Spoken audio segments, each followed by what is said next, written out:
Fala galera, tudo bem com vocês? Professor Tigman aqui para mais um papo reto. Vamos explorar um pouquinho essa história do treinamento por zona-alvo. Tu já viu falar nisso aí? É uma estratégia de utilização de monitor de frequência cardíaca que o pessoal tem posto no antebraço para todas as pessoas em aulas coletivas. E a partir daí eles transmitem esse dado por um monitor, uma TV maior dentro da academia, onde consta o batimento da pessoa, o percentual da frequência cardíaca máxima e dá uma ideia de intensidade instantânea naquele momento, além de outros dados que vêm depois. Conheço algumas academias que têm usado essa estratégia e a coisa parece ser interessante, eu quero fazer alguns comentários. Vem comigo! Olha só, o treinamento por zona-alvo é uma coisa que já acontece há muito tempo. Treinar dentro de uma zona específica não é uma novidade.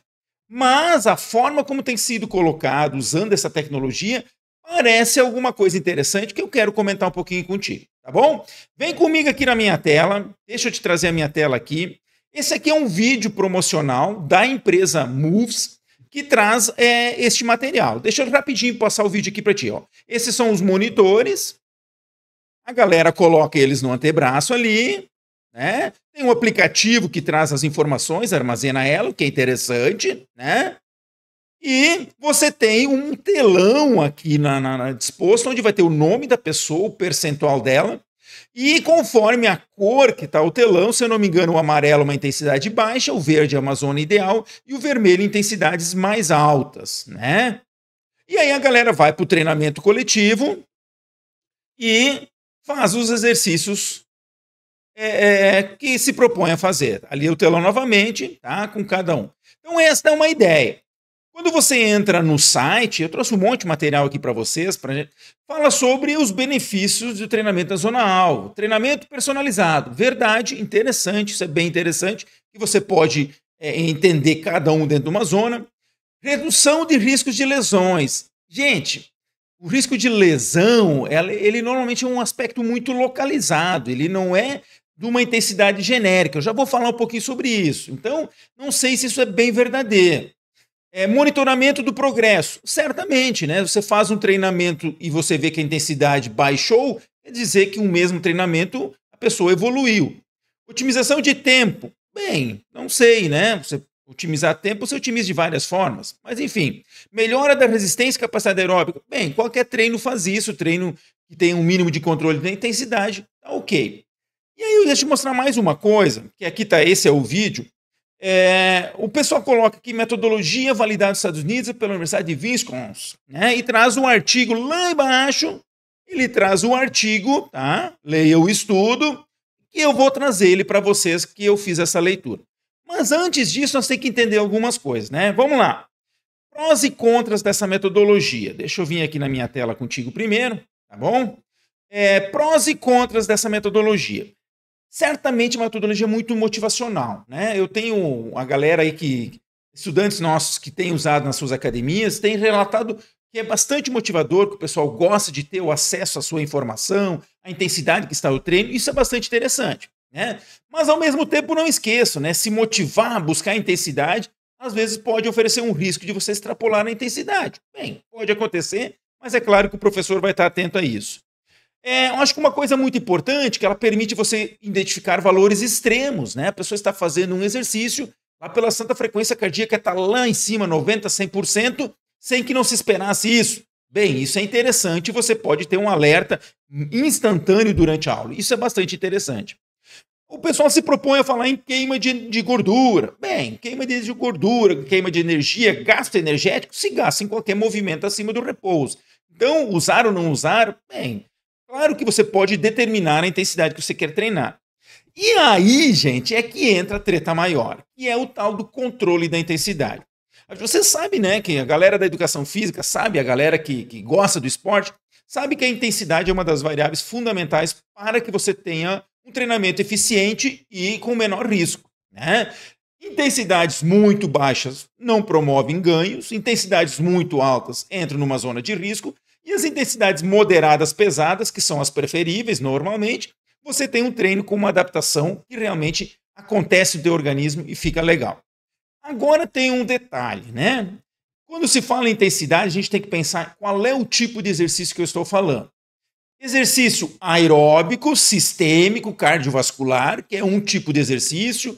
A corrida, o ciclismo, a natação, exercícios contínuos que você faz sem parar e que você usa grandes grupos musculares. Então, esse é um tipo de exercício. E vocês têm os exercícios localizados.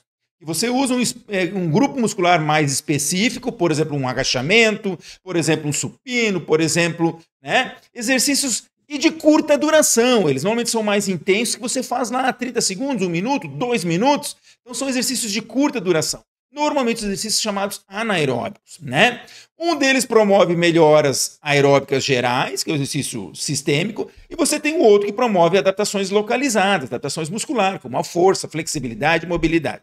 Ok? Entendido isso? Então agora o que a gente tem que entender? Quando a gente fala de exercício aeróbico, e eu vou te trazer a minha tela aqui para te mostrar uma coisa importante, a gente tem que se lembrar deste material aqui. Eu tenho um vídeo artigo que eu trago essa informação para vocês, eu vou botar o link embaixo. E quando a gente faz um exercício aeróbico, basicamente a gente tem 3 intensidades importantes. Uma intensidade que é a zona Z1, que é a zona leve, que é abaixo do primeiro limiar. A outra é a zona Z2, que fica entre o primeiro limiar e o segundo limiar. Esse segundo limiar aqui é o limiar anaeróbico, limiar de lactato, limiar ventilatório, enfim. E você tem a zona Z3, que é uma zona que você está numa zona anaeróbica.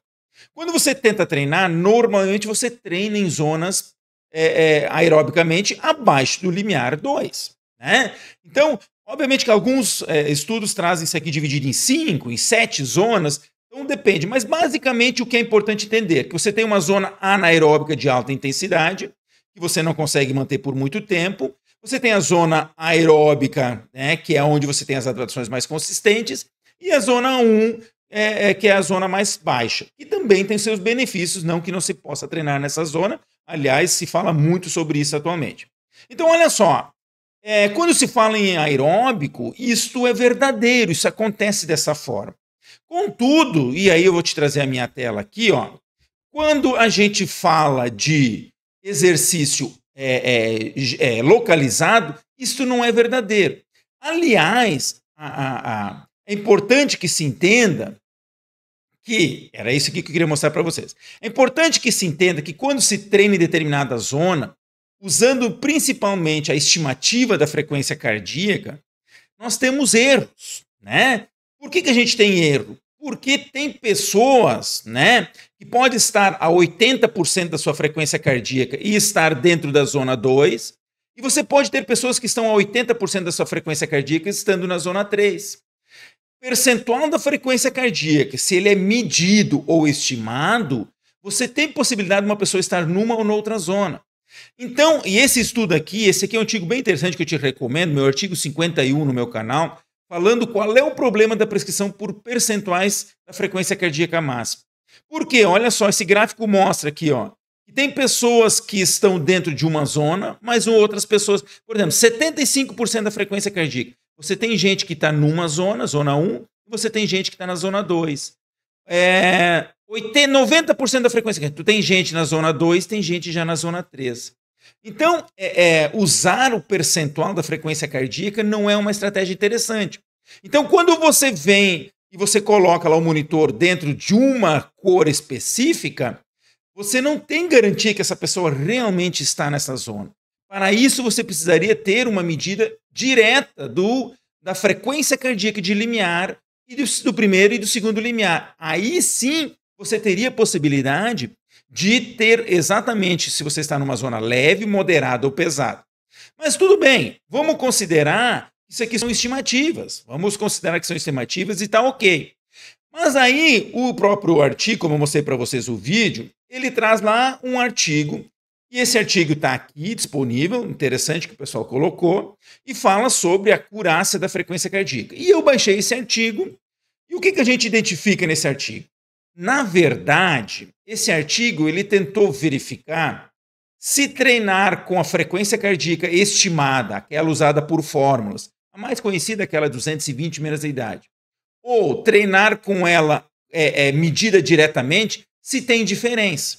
E aí eles pegam as mesmas pessoas, né, medem essas pessoas fazendo 2 testes, um teste direto para alcançar a frequência cardíaca mais, e o outro por estimativa.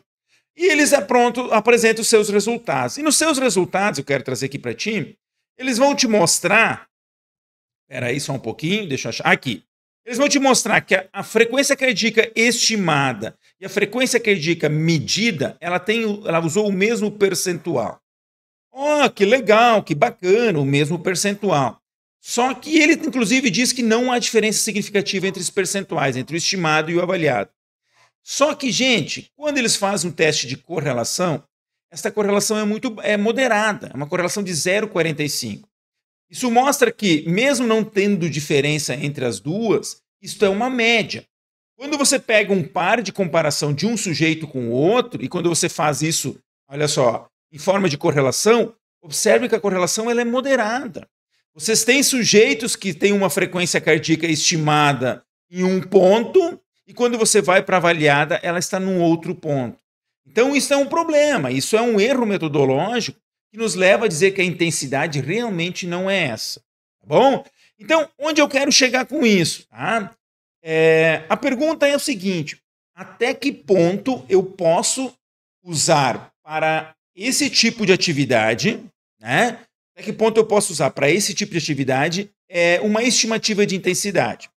Olha só que interessante, nós fizemos um trabalho no estágio de um aluno nosso aqui na faculdade onde eu leciono, onde a gente pegou a média da frequência cardíaca que apresentou neste equipamento, tá? E a gente correlacionou isso com a percepção subjetiva de esforço, a percepção de esforço, usando a escala de Borg, né? A escala 0 a 10 de Borg, onde a gente verificou se a percepção ao final do treino ela era condizente com a média da frequência cardíaca. Nesses casos, quando a gente fez isso com o valor absoluto da frequência cardíaca e a percepção, nossa correlação foi de 0,48, ou seja, moderada baixa. E quando a gente pega o valor relativo, percentual, com a percepção, a gente já encontrou uma correlação de 0,39, também moderada. Ambas significativas. Ou seja, e aí, vamos lá, deixa eu voltar a minha tela aqui contigo. Ou seja, quando eu faço exercícios localizados da forma como são feitas essas estratégias, os treinamentos funcionais, porque veja bem, o treinamento, o cross-training, o treinamento funcional, apesar dele fazer um modelo muitas vezes de forma de circuito, com exercícios contínuos, cada exercício é feito de forma localizada. Você tem uma intensidade que pode ser alta no exercício de coxa, mas você pode ter uma intensidade baixa no exercício de braço. Então, frequência cardíaca não é representativo para exercícios neste modelo. Você tem uma ideia geral, você consegue ter uma ideia geral da intensidade, mas você não vai ter uma ideia específica, né? Você não vai poder garantir que a intensidade daquele exercício específico realmente representou aqueles 60% que está no monitor. Porque até pode acontecer o seguinte, né? Quando você faz um exercício de alta intensidade e localizado, muitas vezes você faz o exercício, você finaliza o exercício e depois existe um delay, existe um atraso da nossa resposta à frequência cardíaca. Depois é que ela vai aparecer no monitor. Então, quando você faz um exercício forte lá de coxa, por exemplo, a frequência cardíaca está em 60%. Você termina o exercício de coxa e depois de 30 segundos, quando você está lá fazendo exercício de braço, você vê que a sua frequência cardíaca aumentou. Então, de forma geral, usar um monitoramento da frequência cardíaca instantaneamente para medir a intensidade pode não ser uma estratégia que funcione perfeitamente. A galera que usa isso, e aí eu gostaria muito de escutar vocês aí nos comentários, gostaria de saber se vocês percebem essa relação tão próxima assim. De forma geral, parece uma estratégia muito interessante para se medir a intensidade geral, assim como a gente viu nesse nosso estudo no estágio do nosso estudante, né? Então, assim, existe uma relação de intensidade com a frequência cardíaca média, mas instantaneamente pode ser que não seja representativo.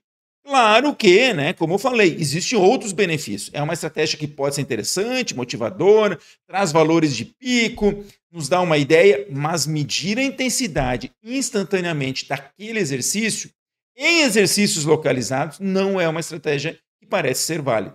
Claro que se você pensar em exercícios aeróbicos, vamos botar todo mundo na esteira e usar, perfeito, ótimo, uma baita estratégia. Inclusive, a recomendação melhor ainda seria, e eu tenho falado sempre que eu falo sobre o assunto, seria você ter uma medida de frequência cardíaca direta, né, através de um eletrodesforço ou de um teste máximo, e ainda melhor que você tivesse a frequência cardíaca do segundo limiar. Aí você teria um padrão ouro de controle de intensidade. Medir a frequência cardíaca de limiar e usar essa estratégia em exercícios aeróbicos e não exercícios localizados, como muitas vezes acontece. Tá bom? Espero que tenha gostado. Comenta aí e me diz o que tu acha e me diz como é que tá funcionando aí na tua academia. Tá bom? Valeu, vem comigo.